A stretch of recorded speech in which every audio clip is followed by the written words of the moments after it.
So we're moving off from first order differential equations. And the nice thing about first order differential equations is that we actually have a relatively good set of tools that we can use to solve. And now we're moving into higher order differential equations. Now, instead of saying, well, let's talk about second order differential equations, third order differential equations, we're just going to say, look, there's first order where we have some extra tools, and there's higher order.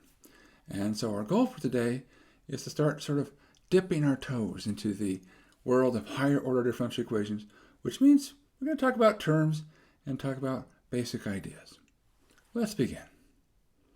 So let's start with our terminology. And some of these things will sound very familiar because we've seen some of this before, and a few things will sound kind of familiar but will be different. That's all right. That's the way it is. So to start, we're going to say that a differential equation is said to be nth order, and we've talked about order before. So when we say something is nth order, what that really is saying is you look at the highest possible derivative. So nth order means that we take derivatives up through the nth derivative. And it's going to be linear, and this is the key word, linear if we can write it in the following form. Namely, we have some function of x times the nth derivative of y, and the key thing is this can't be 0. That's really the only restriction. Plus, okay, some function of x times the n minus first derivative, all the way down to some function of x times just y equals some function of x. Now, these functions of x here, these pieces are crazy. They can be anything they want to be. No problem, no problem. What has to be linear are the things that involve y.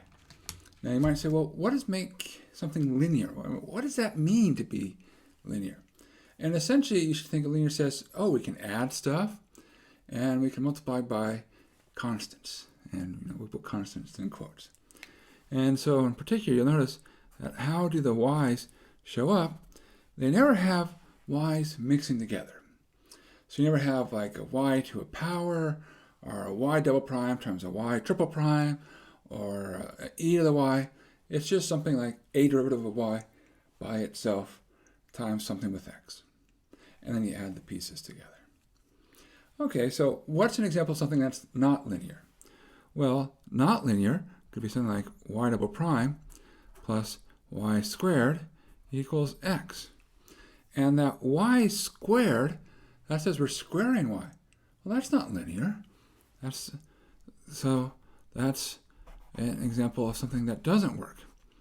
All right, well, what's something that can work? Whoops, we can spell linear.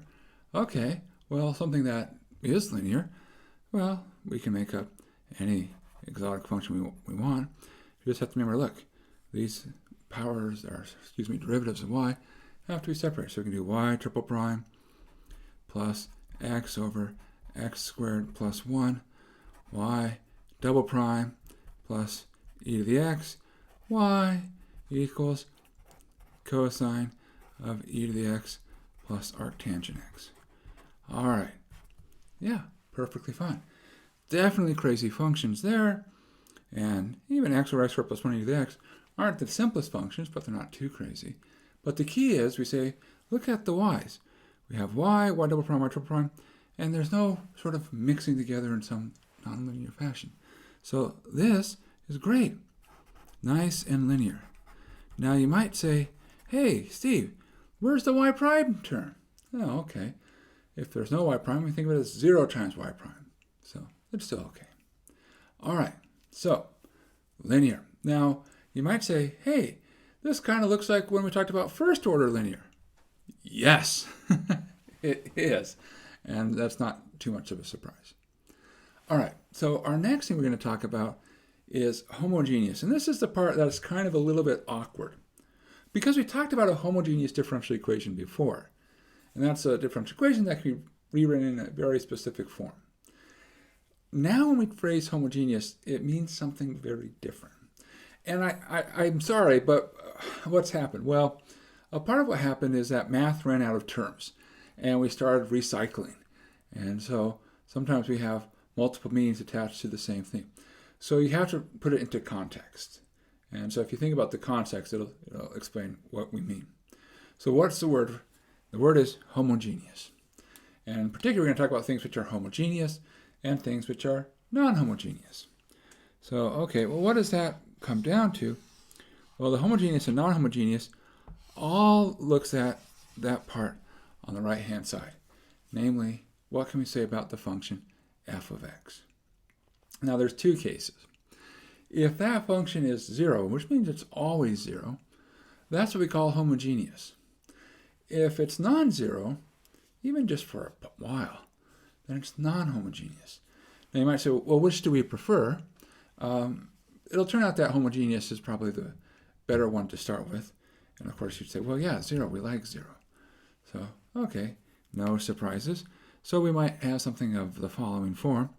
We say, okay, so suppose we have y double prime plus 3y prime plus 7y equals e to the x.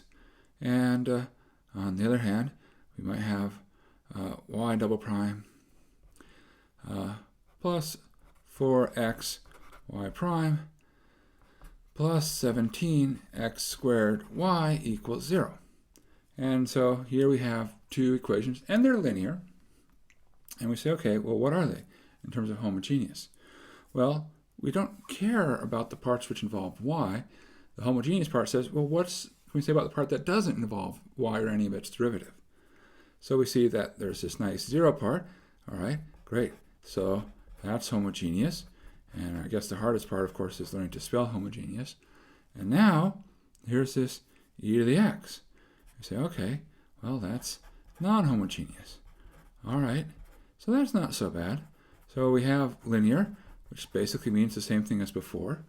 And we have this notion of homogeneous and non-homogeneous.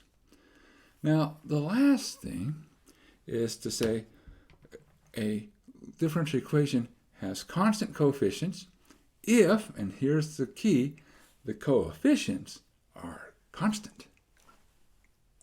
Like, wow, that is so easy to remember. So, yeah, so what do we mean? I mean, hopefully it's not too surprising. So it just says, hey, these pieces here are actually just numbers, so they're always fixed. So that's an example of something with constant coefficients. And so we can, of course, write one down. It's not so hard. So we can have 3y, we can say the fourth derivative, minus 7y, the third derivative, plus 5y prime. We can skip over the second derivative, no problem, plus 16y equals 0. So there's an example of something which has constant coefficients. Is there anything else where we see constant coefficients? And the answer is, yeah, there is. This piece up here, that had constant coefficients. So remember, it's the pieces in front of the y's and their derivative. This part over here, the f of x, no restriction. No restriction. So yeah, so we have some examples of things which have constant coefficients. All right, so those are our nice terms that we should know. Now you might look at this and say, okay, Steve, what's our favorite kind of differential equation for us to be working with? And actually there's an answer for that. We like differential equations that have the properties that they're linear, because, well, we're going to get into one nice property of linear in just a moment. They're homogeneous. Okay, that means the f of x is really simple. And the other thing that we want is constant coefficients. If we have a differential equation that has all of these features, so all three of these properties, well, we love it. This is love. And you might say, well, why is this love? What's so special here? Well, what's special is that when we have these properties, we're going to be able to actually solve. And we're going to have a very nice, straightforward technique that helps us solve explicitly with relatively little work. So, yes, lots of love for those. All right, well, good.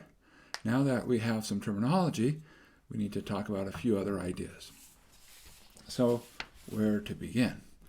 Well, we start with the first question, which says, hey, do we have a solution? That's a good question to ask. So this gets into what we call existence and uniqueness. So existence says, do we have a solution? Uniqueness says, is there only one solution? So we want to be able to answer both of those things. And so we can say the following.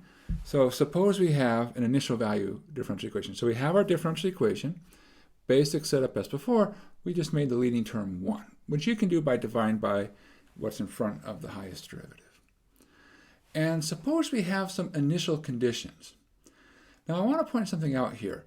This is an nth order differential equation because we see that the highest derivative has an nth derivative. Now, how much information do we need? In other words, how much freedom is there? And that's actually an important thing.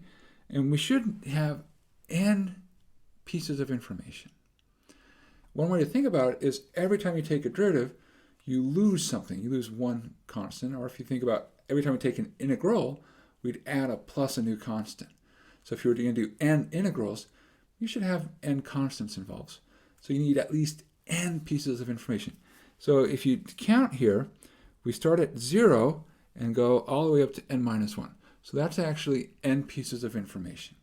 So we have this nice sort of set. At this particular point, we completely understand what the function is doing. And then we say, hey, this tells us how our function is going to change. So we know where we're starting, we know how we change, and the moral is we put that together, and that tells us what the function does. And it works as far as we can go. And that says basically until we run into problems with some of these functions that are showing up. If there aren't any problems with any of those functions, we could go forever. But if there are, we say, look, we can go up to where there's maybe a division by 0 or something going on. And that's it. So we know solutions exist. So woohoo! Yes! Now, I will say, unfortunately, the technology needed to show solutions exist are a little bit beyond what we're able to do. When we did this for first order differential equations, we said solutions exist, and we have this idea called, integrating factors, and we were able to say, we know it exists because here it is. We have it for you. This takes more work to actually show that the solution exists and it's unique. We're just going to take it on faith right now. But if you really want to know, keep taking more courses in mathematics. And the further you go, pretty soon they'll fill in all the details and you'll be able to say, aha, yes, it truly is. There's a truly one and only one solution. So now we say we know solutions exist when we're given initial conditions, and enough initial conditions, we know it's unique. So now the good stuff. Superposition. And what's this? Well, what does the name superposition sound like? It sounds really cool, right? Because it has the word super in it. And, if you look up superposition, it shows up in a few contexts. It even shows up in geology, where this idea of superposition is like stacking sediments one on top of another. And actually, that's not such a bad idea to think about. So, in some sense, the way I like to think about what superposition is that we're stacking solutions. Or if you like, we're putting solutions together. And so this says, hey, the basic idea is if we have some solutions, we can sort of combine them and make a family of solutions. So let's get precise. So we have the following. Suppose you have a collection of solutions to your differential equation, and we're going to make it homogeneous. So in other words, the big difference between what we have up here is here we're going to put 0. And now we say we can take those solutions and combine them together in a nice way. So namely, some constant times y1, some constant times y2, some constant yk. And we can make these choices of constants arbitrary. So in other words, we now have not like 2 solutions or k solutions. We've got this massive family of solutions where we get to pick our constants. Now there's a couple of interesting things going on here.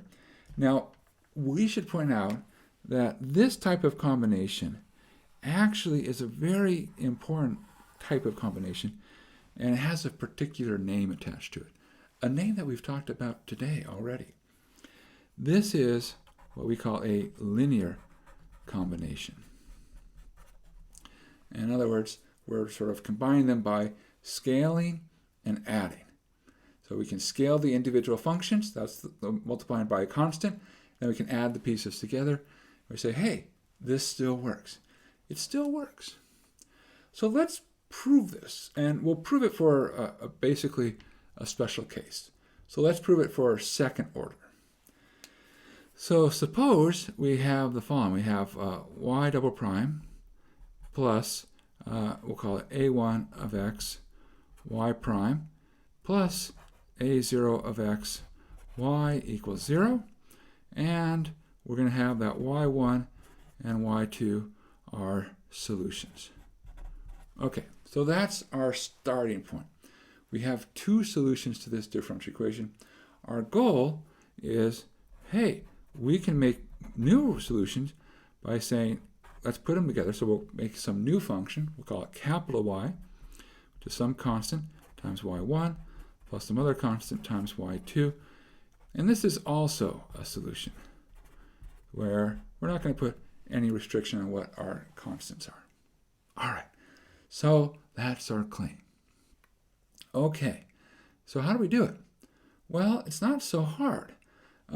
It turns out there are a couple of easy ideas that we need. And let's just point out one idea that's really important that says, hey, it's easy to take derivatives of when we do linear combinations of things.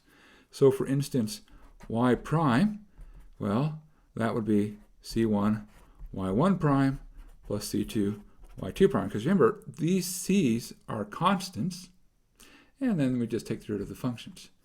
And in a similar way, y double prime is c1 y1 double prime plus c2 y2 double prime. All right. So this is linearity of differentiation. And so that's one idea that we are going to use. Linearity of differentiation. All right. So what's the next thing? Well, the next thing says, how do we verify something is a solution? Well, the answer is we plug it in and see if it works.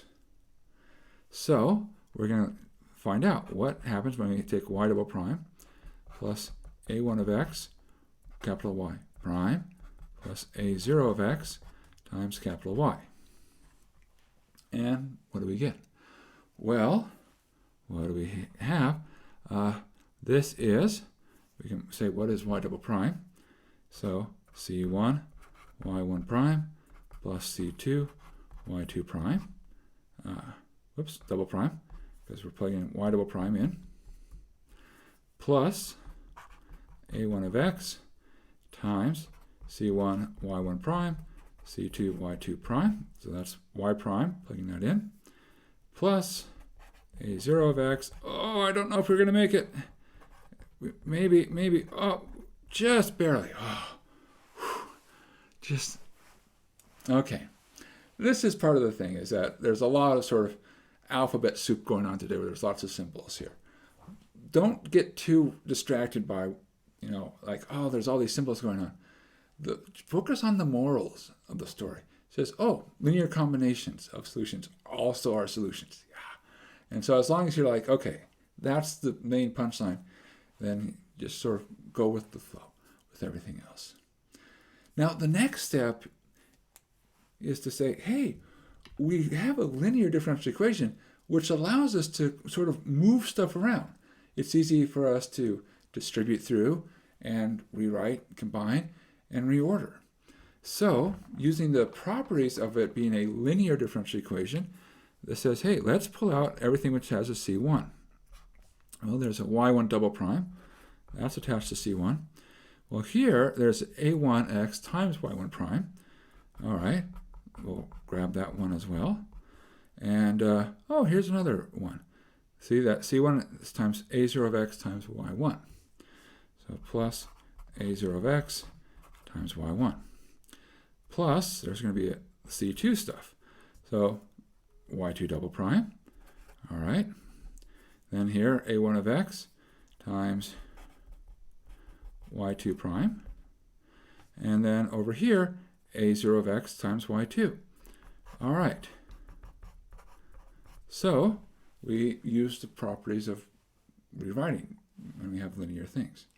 Now, this is the good stuff. This is the good stuff. What happens here? Well, notice we have this little fact. y1 and y2 are solutions. And let's look at this piece here. What is this? Well, this is the result if you plugged y1 into the left-hand side.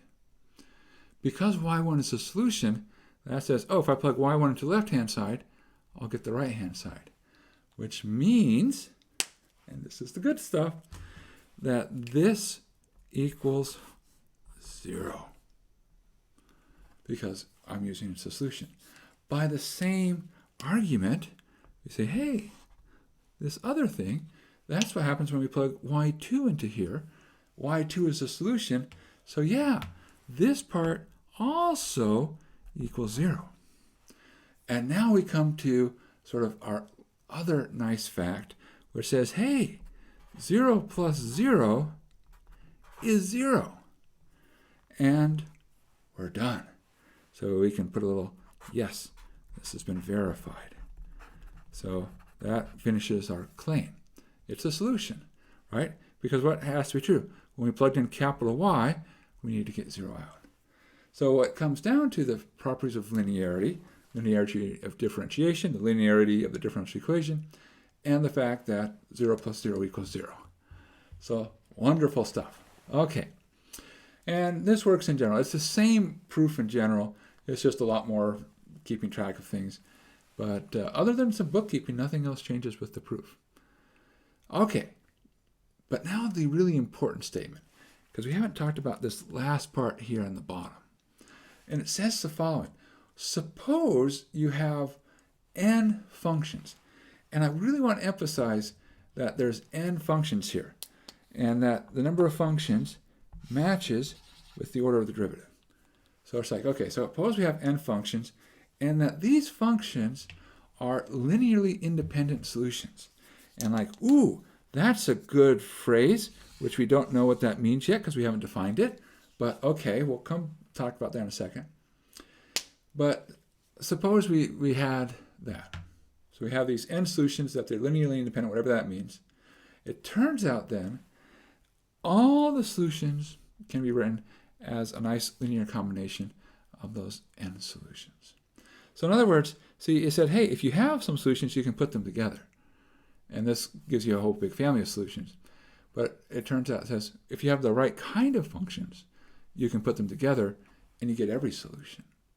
So this is a nice way to say, look, I know what all solutions look like. Now, there is, of course, the small technical question, what does it mean to be linearly independent?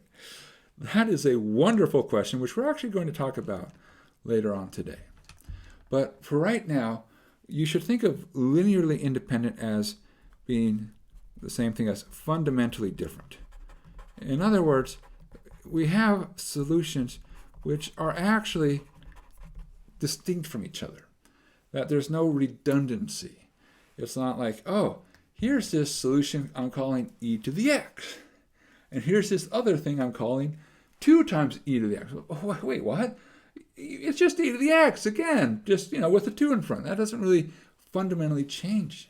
It's still the same. Now, of course, that's a very simple example, but that's the spirit of it. We want solutions which are different from each other, different enough that when we put everything together, we capture all the behavior, everything. All right. All right, we have spent a lot of time talking about terminology, talking about some important ideas. Let's take a nice relaxing break and do some math for a few minutes. So let's do an example. All right, so here we go. Verify that x squared and 1 over x cubed are solutions to our differential equation, x squared y double prime plus 2xy prime minus 6y equals 0. And find the solution, so in other words, the particular solution, which satisfies that y of 2 equals 10 and y prime of 2 equals 15. Okay, so there's sort of two things we have to do. First, we have to verify, and then we have to find the correct solution. All right, so let's do the verify. Verifying should be very straightforward. So how do you go about verifying a solution? Well, let's suppose we want to check the x squared. So I want to check that x squared is the solution here. So the way to do it is to say, all right, we're going to put x squared in as our function for y and see what happens. So I can write this as x squared times the second derivative of x squared plus 2x times the derivative of x squared minus 6 times x squared. So again, what's happened here is everywhere where we see y, we've just put x squared, and just keep in mind that we have to take derivatives here. Okay, well, that's not too bad. That would be x squared times, now take two derivatives of x squared. Well, okay, x squared becomes 2x becomes 2. So times 2 plus 2x, derivative of x squared is 2x, and minus 6 times x squared. Well, that's 2x squared plus 4x squared minus 6x squared. And we see, aha, 6 minus 6, that equals 0x squared. And we're good, because we got 0. We want 0. So now we could say that this has been verified. All right. And that's the process, right? No big surprises. Very straightforward to run through it and do a verification. And we'll see it because we'll do it again. Now 1 over x cubed, what's another way to write that? We can write that as x to the minus 3. So same differential equation. The only thing is we're changing what function we're plugging in. So x squared times the second derivative of x to minus 3 plus 2x times the first derivative of x to minus 3 minus 6 times x to minus 3. Okay, well, that might be a little bit longer, or at least a little bit maybe not so obvious to do in our heads. So let's do it carefully, right? Okay, so just a function is easy. What's the derivative of x to minus 3? We should remember our rules. So when we're taking the derivative of x to power, the power comes down, right? So the power is negative 3. So there's a negative 3 out in front. X, and then what? We subtract 1. So it would be minus 3 minus 1, which is minus 4. All right. So once we have that, once we, oh yeah, that's how the rule works. Okay, yeah, I got you. What goes here? Well, okay, power comes down. So it'll become 12. Minus 3 times minus 4 is 12. Then be x to the minus 5. Well, multiplying that out, that'll be 12. X to the minus 3. Then minus 6. X to the minus 3. Minus 6. X to the minus 3. Right? Because you add the powers. 2 minus 5 is negative 3. 1 minus 4 is negative 3. And then just negative 3. And we see, oh, it's 12 minus 6 minus 6. And because everything here is x to the negative 3, which is 0. And so, verified. Now, you might ask a question, well, what happens if we don't get 0? Well, what happens if we don't get 0 is two things could have potentially happened. One thing is that, whoops, they didn't actually give you a solution. Because if it's not a solution, it won't work. The other thing is, whoops, we made a mistake, possibly in taking one of our derivatives. We go back and check our work. And but otherwise, we should anticipate things should work out pretty smoothly. No big surprises. Life is good. So we're done with the first half of the problem, which means on to the second half. What's the second half? Well, it says, find the solution. Like, oh, well, it probably isn't one of these two. In fact, we can tell it's not x squared or 1 over x cubed, because when you plug in 2, we either get 4 or 1/8. Great. So it's not one of those. And we don't want to come up with finding more solutions, all right, because that seems hard. But here we say, hey, wait a second. This is a linear and homogeneous differential equation, which means once we have some solutions, we can do our principle of superposition, stack our solutions or combine our solutions together. So we say, oh, all right, in particular, we can look at something that has the form, say, some constant a times x squared plus some constant b times 1 over x cubed. And we say, look, our solution that we're after is going to look like that. We just have to figure out the right choice for a and b. We must choose, and choose wisely. So how do we choose? Well, we use our initial conditions, right? So we have something about y at 2 and something at y prime. So let's write down y prime. So that would be 2a times x. And if I take the derivative here, well, we actually took the derivative up here. So right, there's our derivative. So this would be minus 3b 1 over x to the 4th. And now we're going to plug in x equals 2. And the reason we plug in x equals 2 is our initial condition. And so we get that y of 2. Well, that's 4 times a, because 2 squared is 4. And then 1 over 2 cubed is 1/8. So plus 1 over 8 times b. And that equals 10. And y prime of 2, well, 2 times a times 2, also 4a. And then we have minus 3. 1 over 2 to the 4th is 1 over 16. So that becomes a minus 3 over 16b. And that equals 15. All right, good. Now, we're in a situation where we have 2 equations and 2 unknowns. That is nice. We like that. It's the right number of equations and the right number of unknowns. So what we need to do here is find a way to solve for a and b. Now, there's lots of ways to do it. One way you can do it is you can solve for one of the variables and substitute into the other. Or another thing you can look for is look for ways to do some elimination. And I like the sort of the idea of elimination. And the philosophy of elimination says, you know, let's try to make a fewer number of equations and a fewer number of unknowns. Because right now we have 2 equations and 2 unknowns. If we could get down to 1 equation and 1 unknown, we'd be like, yes, we can solve that. And so that's what we want to do with elimination. And so we look at this and say, is there some way to combine these together so that one of the variables gets knocked out? And we look at the a's and say, wow, they're both 4a's. So that'd be pretty simple for us to combine. So for instance, if we took the second equation and were to multiply it by -1 and combine, we would see the 4a and the minus 4a would cancel.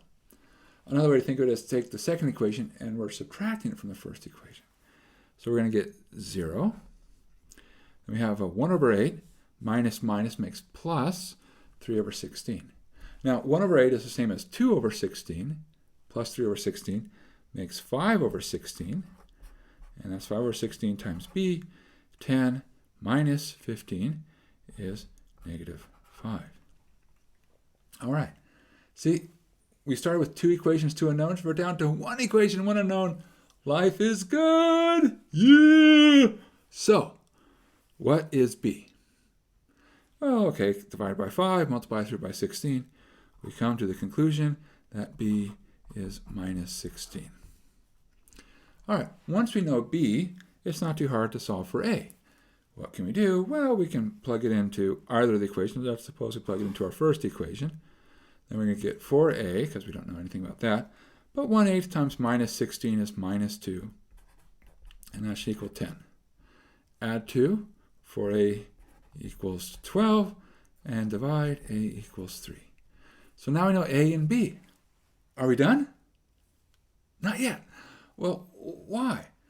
Look at what we're asked to find. It's always important to say, hey, what is it I'm looking for? Because if I forget what I'm looking for, I can get lost. Or I might actually not put the right thing and circle the right thing. We are looking for a solution y. And so what we've done is we've figured out, oh, these are the right constants to pick to make our solution work. So what we do is we take our constants for a and b and plug it in. So that gives us our answer. And so the answer, the solution to this differential equation, which satisfies that initial conditions, would be 3x squared minus 16 times 1 over x cubed. And there we go. That's it. It's actually not too bad, right? Well, they gave us two solutions, and we haven't actually shown these are linearly independent. We just said, well, let's go on faith that they are. And so we verified the solutions. They said, okay, let's combine them together, and then let's look for the right choices of A and B so that everything works out. Yeah, great.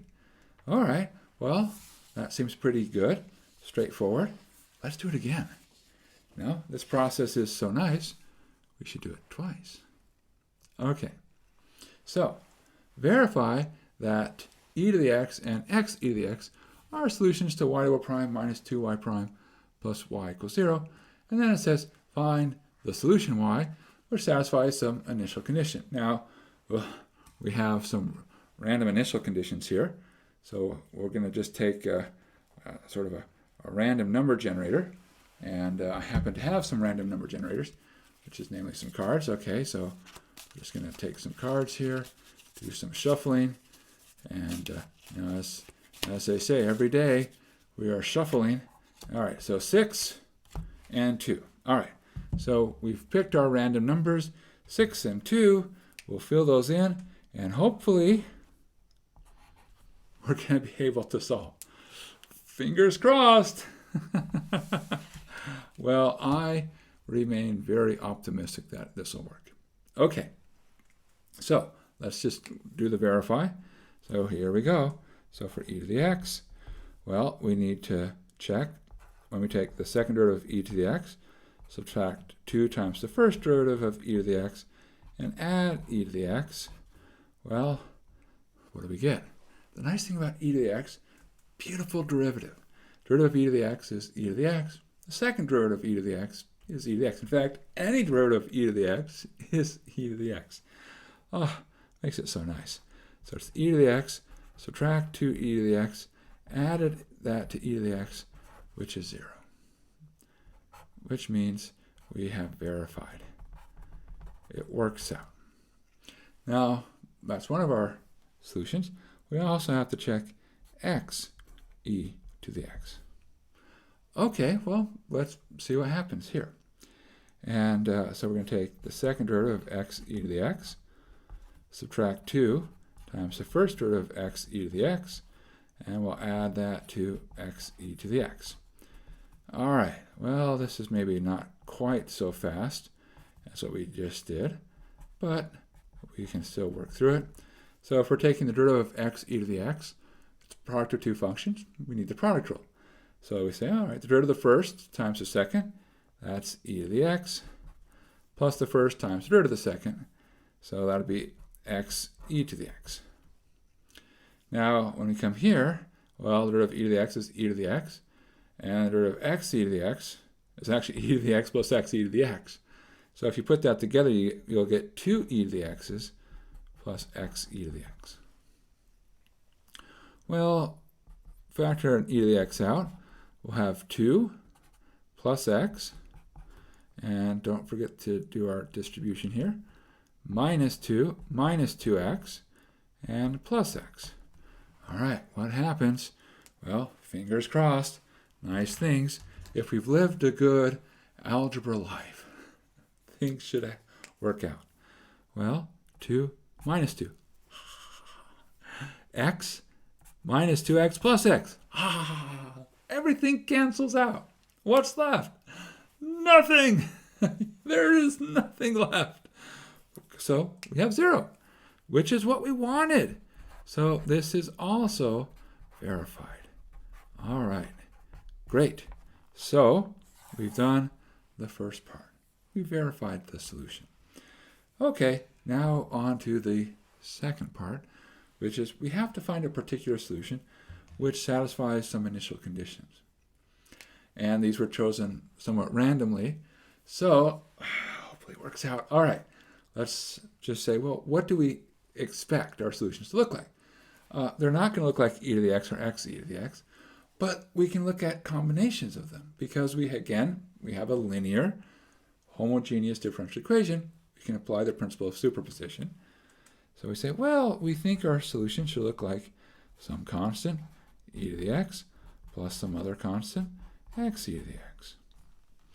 All right, and taking the derivative, well, y prime looks like a e to the x, and here, we're taking the derivative of x e to the x, it's actually the same as 1 plus x e to the x.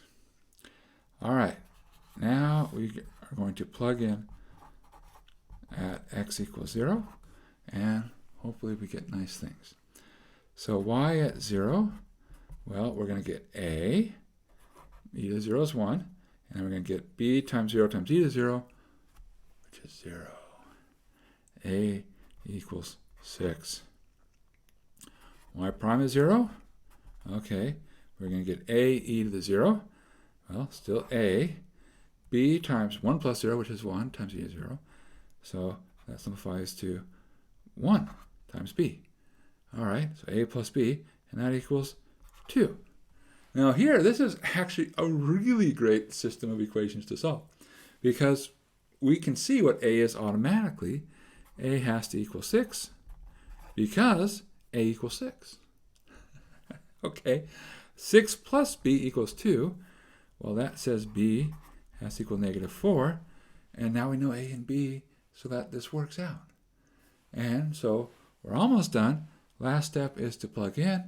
So our final answer, y equals 6 times e to the x minus 4 times x e to the x.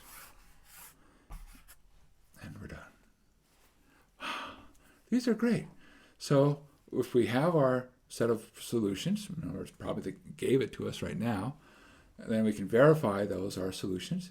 And then we say, look at ways to combine and make sure that we can solve and find our answers. That's it. Okay, good. So now that we've had our light break, we got to do some math. It's always an enjoyable break. Back to ideas. And so we talked about the phrase linearly independent.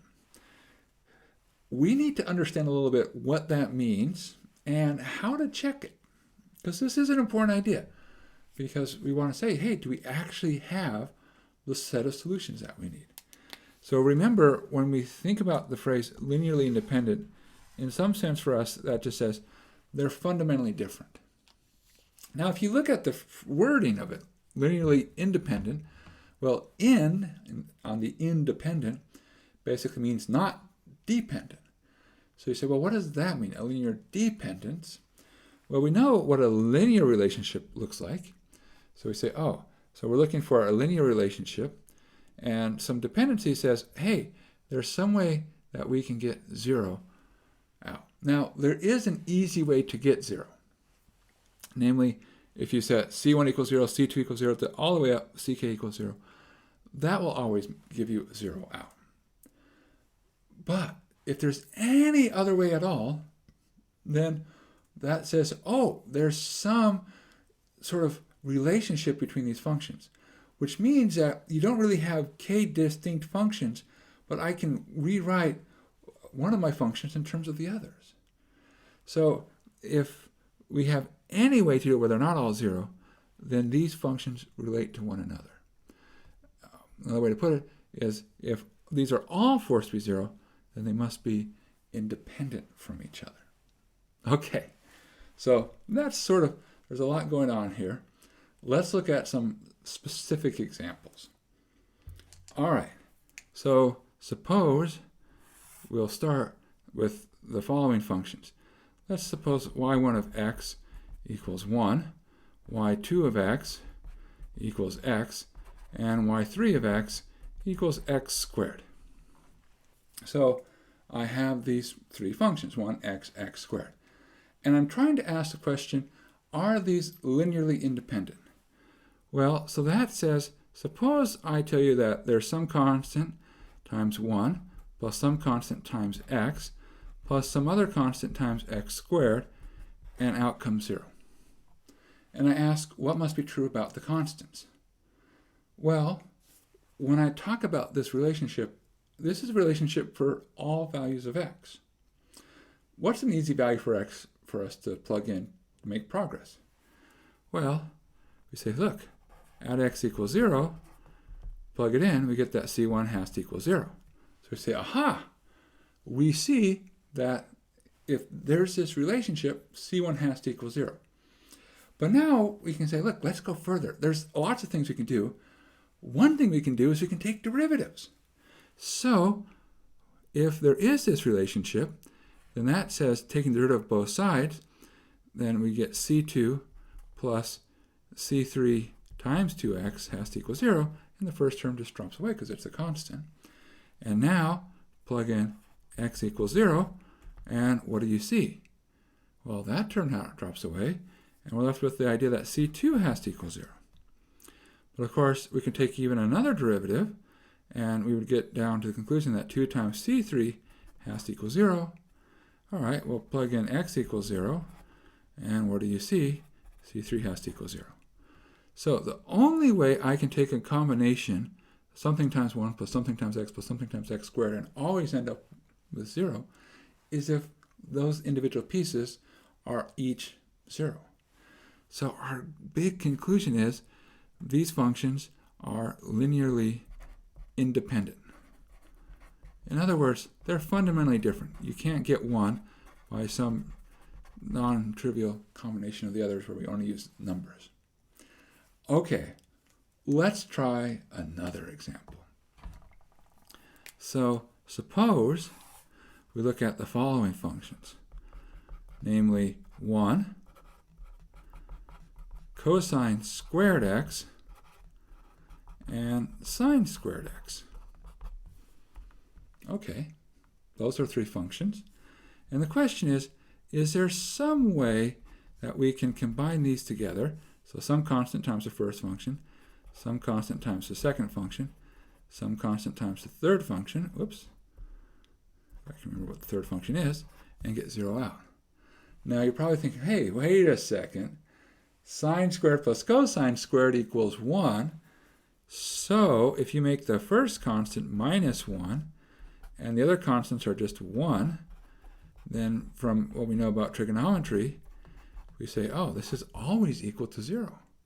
Sine squared plus cosine squared equals 1.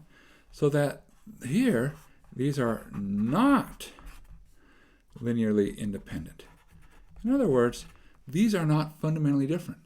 If I have two of these, I really have the third because I can get them in some appropriate combination. And so there's redundancy built into these three functions. Okay, so that's sort of the idea. Now, there's a question, how do we actually go about checking that things are linearly independent? Well, that's where we come in with this tool. So you might have noticed that there's this big wall of text here, which you're probably like, ah, a little bit nervous. There's something called the Wronskian. Now, Wronskian is named after a Polish mathematician. The ski in the name is a little bit of a clue that it's from a Polish mathematician. And what it is it's a way, given some functions, to have a test about whether they're linearly dependent or independent. So let's start with just two functions. So the Wronskian of two functions, our input being two distinct functions, is found by taking the determinant of a matrix. And the matrix is found, first row are the functions, second row is the derivative of the functions. Now the determinant, sometimes you'll see it with this notation where you say det for shorthand for determinant. Sometimes you'll see it with just straight bars. And what it is it's a way to take an array, in this case it's an array of functions, but it can be an array of various things where all we need to do is be able to multiply and add, and turn that array into a single thing. So the way we do it for a 2x2 matrix, it's actually very straightforward. I like to think of it as you multiply down this diagonal, so that's where you get the y1, y2 prime, and then you multiply up, and that's where you get the y2, y1 prime. But the thing is, you add the one going down, subtract the one going up. And so that's our determinant. And notice that this is a function. And in other words, it's not at the end, we care about it as a function. Now, why do we care about this function? Well, let's skip over to what we have down here. The nice thing is, if these functions have some linear dependence, then the Wronskian is going to be 0. And the reason that works is because determinants pick up on linear dependence. And in particular, if there is any linear dependence, it just, boom, it forces the determinant to be 0. So it's like the determinant is this linear dependence detecting machine built for this. It's like beautiful, perfect. But there's another side to this. And this is the one we actually care about. It says, hey, if these are linearly independent solutions to our nice differential equation, then the Wronskian is not 0. So essentially it comes down to saying, is this function that comes out 0 or is it not 0? And that's it. It's sort of just a basic, yes-no question. Now, all right, great, beautiful. So what happens when we have more functions? So that's the part we skipped over. It says, okay, in 2 functions, you have a little 2x2 determinant. If we have k functions, well, we have just a similar setup, but it's just a bigger thing. So the first row is your function. The second row, your derivatives. The next row after that, your second derivatives. And the row after that, your third derivatives, and you keep going till you get to your k minus 1th derivatives. You want this to be square. And so you fill up the matrix with all your derivatives, take the determinant of that matrix, and then again, is it 0? If it is, they're dependent. Non-zero, linearly independent. And you're done. You're done. Now, you might say, I remember talking about matrices, but it's been a while. Is this all that we have to do with matrices? And the answer is no, we are going to do a lot with matrices. And so we're just starting. We're gonna get into what we call systems. So lots more to come with matrices. So it's not a bad idea to sort of like start refreshing our memory about why this works. Another comment, and this will make more sense the more you work with matrices, is what we're really saying when we say that the Wronskian is not 0. It says, hey, I can actually take this because it represents a system of equations that correspond to solving for particular initial conditions, and I can be guaranteed that I'll actually get a valid solution. And that's why we care about this. It says, hey, we are guaranteed that we can get our solution. All right. So where do we need to go? Well, we need to do some practice with computing the Wronskian because we want to get some used to saying, okay, are these independent? Are these not independent? And so we're going to do a few more examples. All right. So we'll start out gentle and we'll work our way up a little bit. Hopefully it won't be too bad. So the first one, compute the Wronskian for sine x and cosine x. All right. So what does that mean? Well, we want the Wronskian for these two functions, sine x, cosine x. All right. So that is going to be the determinant of a 2x2 matrix.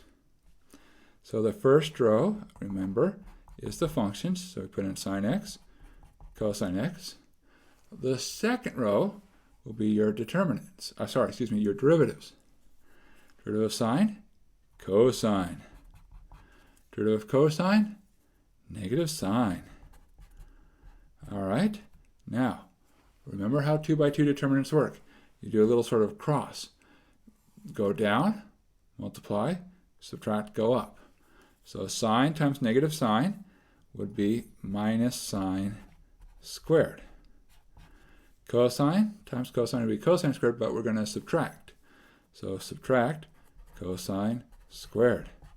Now what can we do with minus sine squared minus cosine squared? It's negative 1. And now the important thing is that this is not 0. Now the answer is negative 1. That's the Wronskian. But why do we care that it's not 0?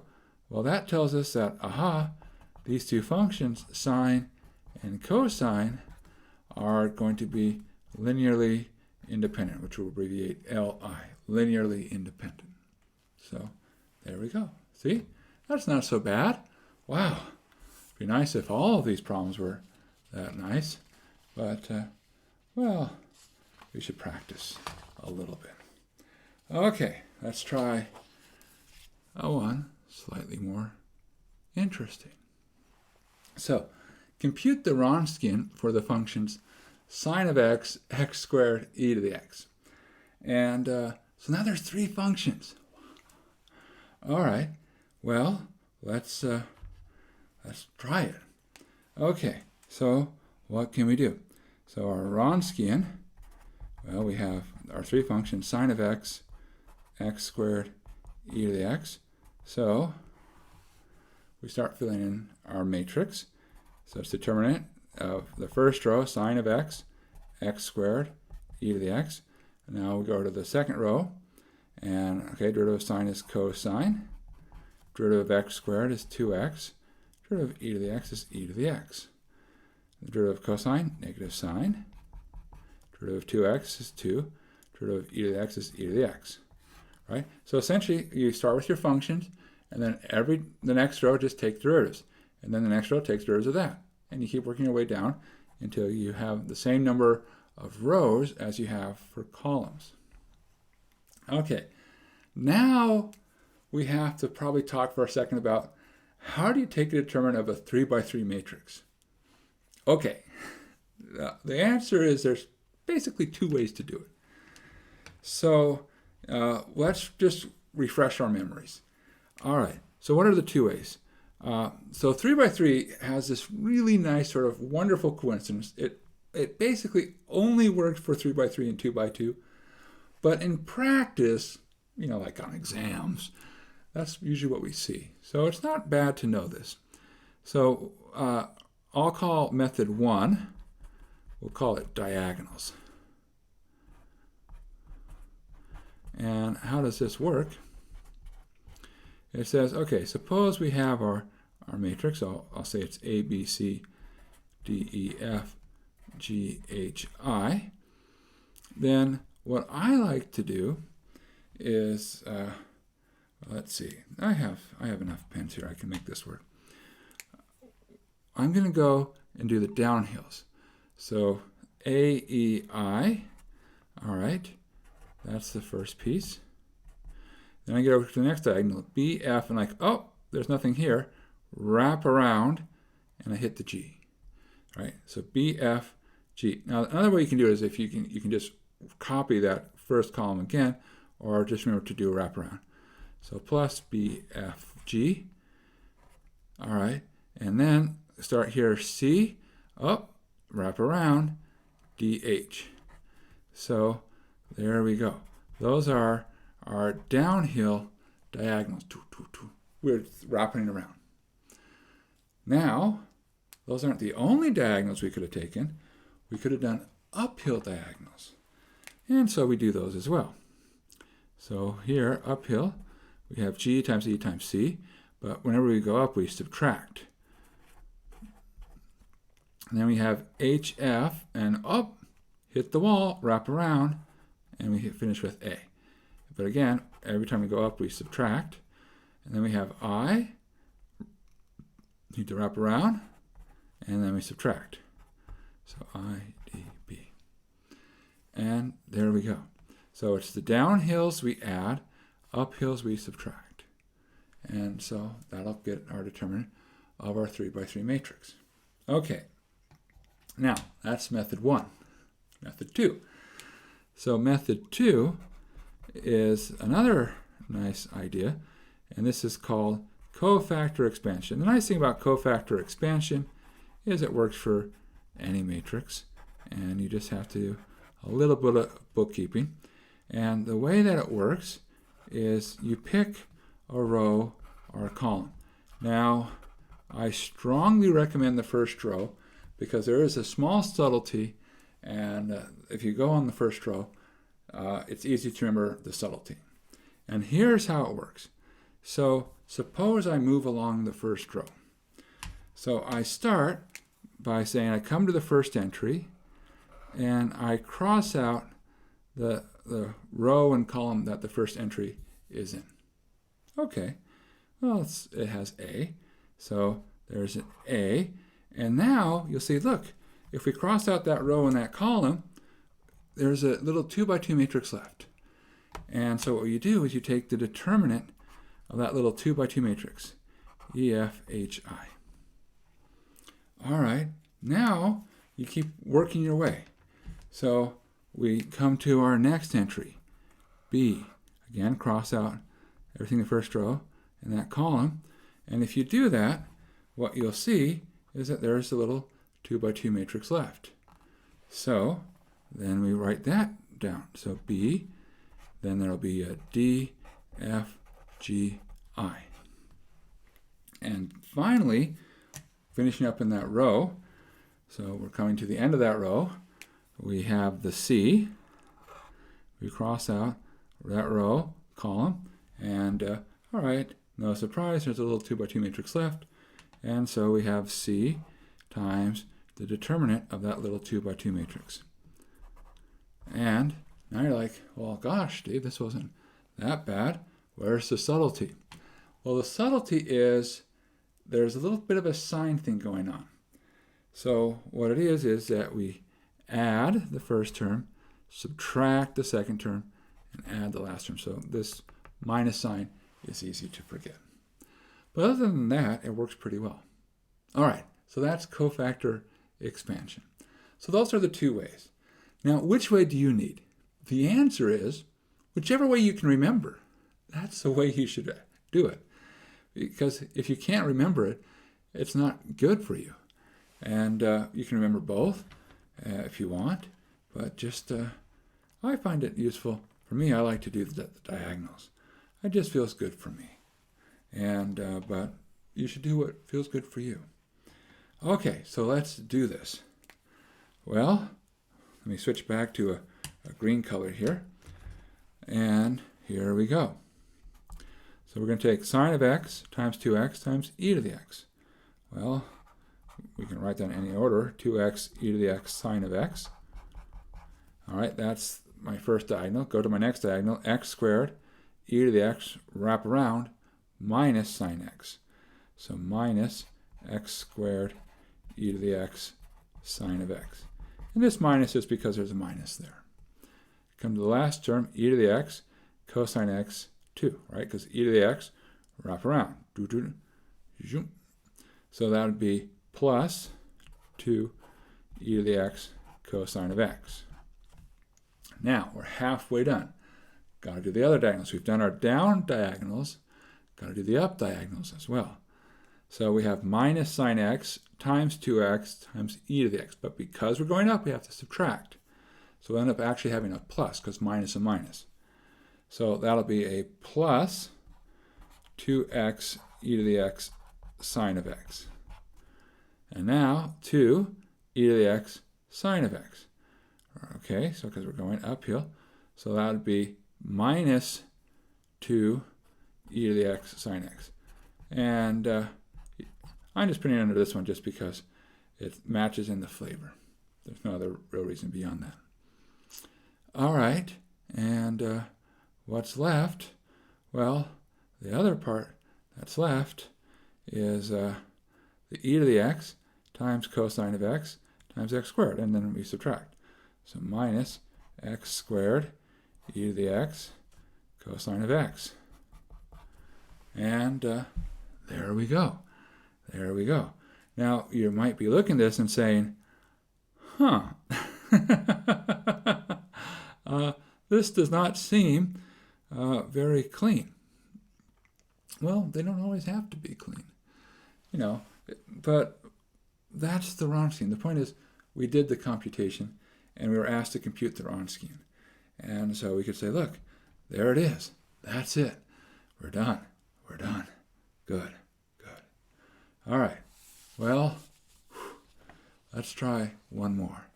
I think one more problem, and that'll be good for today. So, show that 4x, 3x squared minus x, and 5x minus 6x squared are linearly dependent. Okay, So we can actually approach this in two different ways. So let's do it in two different ways. We saved the best for last, so we should enjoy our time, savor the problem. So let's have our first method be, all right, let's use the Wronskian. And let's see what we can get. Well, so we're going to compute our Wronskian. So we're going to look at 4x, 3x squared minus x, and 5x minus 6x squared. Those are the three functions. Okay, take derivatives. That'll be 4, 6x minus 1, 5 minus 12x. Then 0, 6, and minus 12. All right. So here we go. Now, well, we have to take a 3 by 3 determinant. We took a 3 by 3 determinant by doing diagonals. Let's do one by cofactor expansions. Now, I will note that the purist in the audience, and I know I'm looking at you, you purist, can say, hey, Steve, we should do cofactor expansion on that first column, right? Because take advantage of the 0. And yes, actually, you can do cofactor expansion on any row and on any column. The only subtlety is just the plus minus plus. You've got to keep track of it. Now, in case you're wondering how does the plus minus plus work, basically it's a checkerboard pattern. Plus minus plus minus plus minus plus minus plus. So if you can just think about it as being a checkerboard, you could do cofactor expansion plus minus plus. And the reason we like 0 is 0 times something is 0. But suppose we didn't know that. Okay, so what would we have? So if we were doing cofactor expansion on the first row, we'd say 4x, and then we'd cross out the first column, first row, and then this little determinant, 6x minus 1, 5 minus 12x, 6 minus 12. Then we're going to add, whoops, yeah, almost made a mistake here. Remember, in cofactor expansion, plus minus, so we're going to subtract, next entry, 3x squared minus x, times, cross out the first row, second column, there's a 4, 5 minus 12x, 0 minus 12.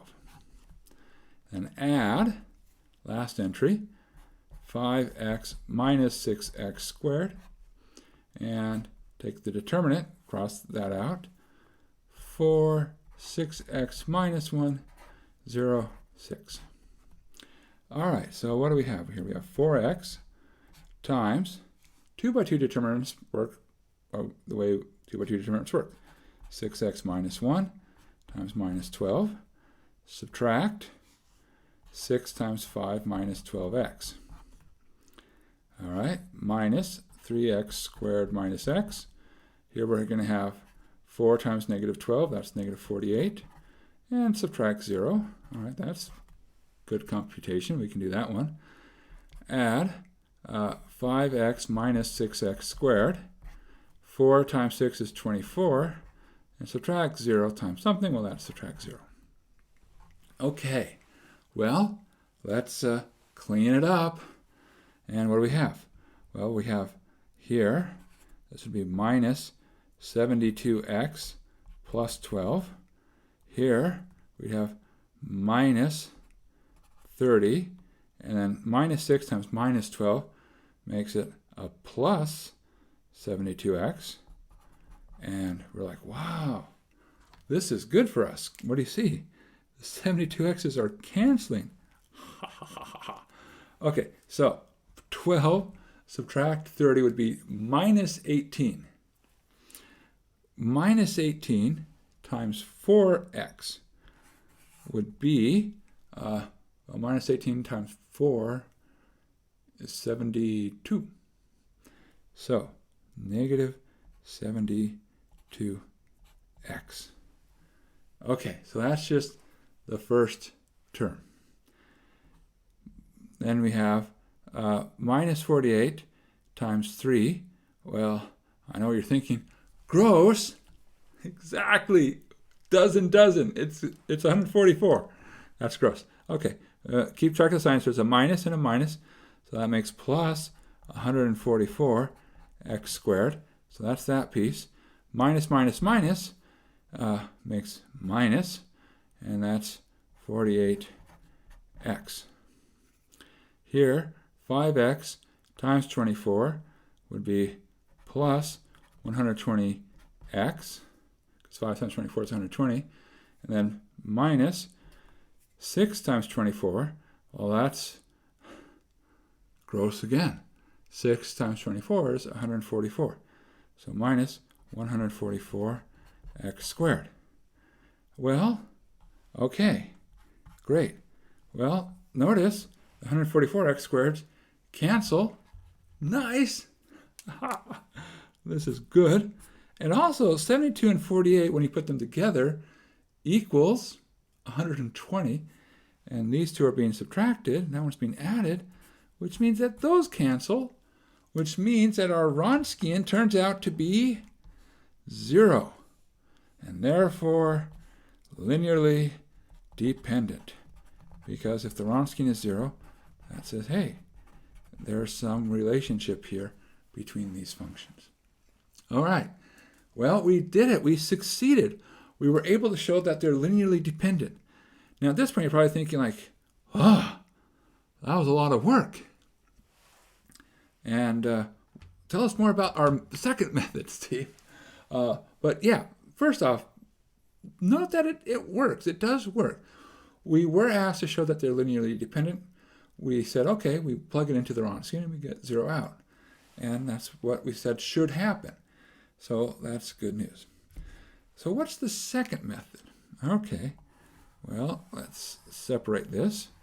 Now the second method is, we'll call it just find the dependence. And what do we mean by that? What we mean is to say, look, we think these are linearly dependent. So that means that if I multiply, I'll use a times 4x plus b times this 3x squared minus 2x plus c times 5x minus 6x squared equals 0. We need to find some choice for a, b, and c where they're not 0, so a, b, and c are not all 0. One of them can be 0, but they can't all be 0. So we need to find some choice for a, b, and c where it satisfies this relationship. Now, the nice thing is this is polynomial relationship, so we can say, all right, well, let's group by powers of x. So there's only 2 powers of x that show up. So there's an x squared, and what would we have? Well, we'd have plus 3b, and because we have 3 times b times x squared. And then here we have minus 6c. Okay, and then what about the x? Well, we have 4a, and now what else do we have? We have minus 2b and plus 5c. Okay, so we say, hey, we want to have the following be true. We want both of these pieces to equal 0. As long as they both equal 0, we're good to go. So we say, all right, we need 3b to equal 6c. That's really what this this first equation says. And we need 4a minus 2b plus 5c equals 0. So we just have to find a relationship. Okay, so let's just pick some values that make things work. Notice here, it's pretty easy to pick some values for b and c that make this work other than 0. So let's pick. And, well, let's pick b equals 2. And let's pick c equals 1. Then we get what? 6 equals 6. And that relationship is satisfied. All right, but we have this other equation. Now notice, we've already specified 2 of our variables, but we have 3 to play with, which means that there's still a third variable in play. And we only have one more equation to satisfy. So we have one variable left, one equation. We've got a good chance to make it. So let's see what we need. We need to have 4a minus 2 times 2, that's minus 4, plus 5 to equal 0. All right, well, we can make that work. We can really make that work. That's not so hard at all. Because what do? Well, we have minus 4 plus 5 is 1. Move it to the other side. That says 4a equals minus 1, which says a equals minus 1/4. So, finally, we say, okay, we have, lo and behold, minus 1/4 times 4x plus, that's the a, and then plus 2 times 3x squared minus 2x, and then plus c, which is plus 1, times 5x minus 6x squared. And we have this relationship, and you can check. 6x squared minus 6x squared is 0. We have minus x minus 4x plus 5x is 0. This equals 0.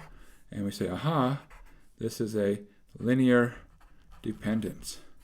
And therefore, these functions are indeed linearly dependent. And we're done. That's it. And so, of course, both methods work. You might say, well, it seems like finding the dependence is more straightforward. At least in this problem, yeah, it's not too bad. The Wronskian is fine. It's a little bit computational. Just be patient, work it out, and things work out. All right. Well, good. We now have sort of our starting point. We've dipped our toes into higher order differential equations. But next time is going to be fun because we're going to talk about, hey, we can actually solve some really nice special cases. And there's going to be beautiful solutions. So come back, and I hope to see you again soon. Bye.